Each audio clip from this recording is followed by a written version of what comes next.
कर लिया गया क्योंकि मैंने संजय राउत ने अपनी गिरफ्तारी को लेकर किए बड़े खुलासे।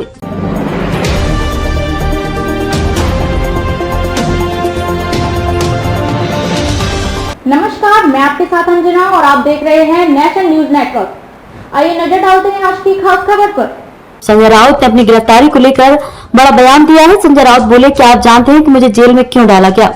मुझे कैद कर लिया गया क्योंकि मैंने कुछ नहीं किया था। शिवसेना के ठाकरे गुट के सांसद संजय राउत पुणे के दौंड में जनसभा कर रहे हैं। इस सभा में बोलते हुए संजय राउत ने बीजेपी और शिवसेना के शिंदे गुट पर हमला बोला है।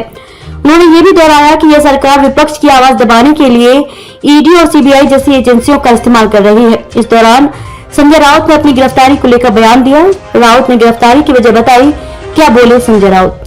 संजय राउत बोले कि आप जानते हैं कि मुझे जेल में क्यों डाला गया। मुझे कैद कर लिया गया क्योंकि मैंने कुछ नहीं किया था। दरअसल मैंने घर के लिए अपने एक भाई से 50 लाख रुपए उधार लिए थे। मैंने इसे वापस कर दिया, लेकिन वे ईडी के लोगों को ले आए। यह सब तब हुआ जब उनकी सरकार बन रही थी, क्योंकि वे जानते थे कि यह व्यक्ति सरकार के विरुद्ध एक बाधा बनेगा। फिर वे लोग मुझे उठा ले गए। संजय राउत ने किए खुलासे। संजय राउत ने कहा कि जब वे मुझे ले जा रहे थे तब मैं उन लोगों के पैरों में नहीं गिरा था। मैंने उनसे नहीं कहा कि मुझे मत ले जाओ, मैं बीजेपी में शामिल हो रहा हूँ, मुझे छोड़ दो, मुझे अपनी वॉशिंग मशीन में डाल दो। इसके विपरीत मैंने कहा कि चलो इसे ले लो, लेकिन जेल की दीवार मुझे रोक नहीं सकी।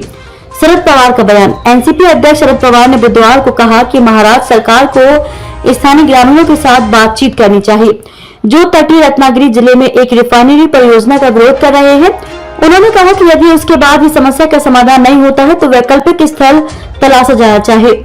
राज्य के उद्योग मंत्री उदय सामंत के इस मुद्दे पर चर्चा करने के लिए पवार से मिलने के बाद पवार ने मुंबई में संवाददाताओं से बात की। मुंबई से 400 किलोमीटर दूर रत्नागिरी जिले की राजापुर तहसील के बारसू गांव के निवासी इस परियोजना के खिलाफ हैं और शिवसेना यूबीटी और महाविकास अघाड़ी गठबंधन में एनसीपी के सहयोगी कांग्रेस उनका समर्थन कर रही है। संजय राउत ने अपनी गिरफ्तारी को लेकर बयान दिया। राउत ने गिरफ्तारी की वजह बताई। क्या बोले संजय राउत?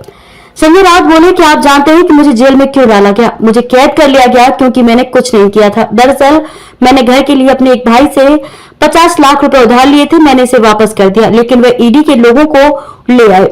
यह सब तब हुआ जब उनकी सरकार बन रही थी, क्योंकि वे जानते थे कि यह व्यक्ति सरकार के विरुद्ध एक बाधा बनेगा। फिर वे लोग मुझे उठा ले गए। संजय राउत ने किए खुलासे। संजय राउत ने कहा कि जब वे मुझे ले जा रहे थे तब मैं उन लोगों के पैरों में नहीं गिरा था। मैंने उनसे नहीं कहा कि मुझे मत ले जाओ, मैं बीजेपी में शामिल हो रहा हूँ, मुझे छोड़ दो, मुझे अपनी वॉशिंग मशीन में डाल दो। इसके विपरीत मैंने कहा कि चलो इसे ले लो, लेकिन जेल की दीवार मुझे रोक नहीं सकी।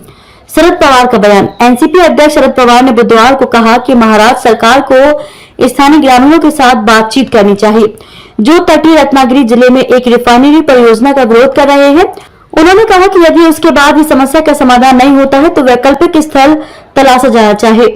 राज्य के उद्योग मंत्री उदय सामंत के इस मुद्दे पर चर्चा करने के लिए पवार से मिलने के बाद पवार ने मुंबई में संवाददाताओं से बात की। मुंबई से 400 किलोमीटर दूर रत्नागिरी जिले की राजापुर तहसील के बारसू गांव के निवासी इस परियोजना के खिलाफ हैं और शिवसेना यूबीटी और महाविकास अघाड़ी गठबंधन में एनसीपी के सहयोगी कांग्रेस उनका समर्थन कर रही है। खबरों में अब तक के लिए बस इतना ही। फिर होगी आपसे मुलाकात ऐसे एक खास खबर के साथ। तब तक के लिए नमस्कार और देखते रहिए नेशनल न्यूज नेटवर्क।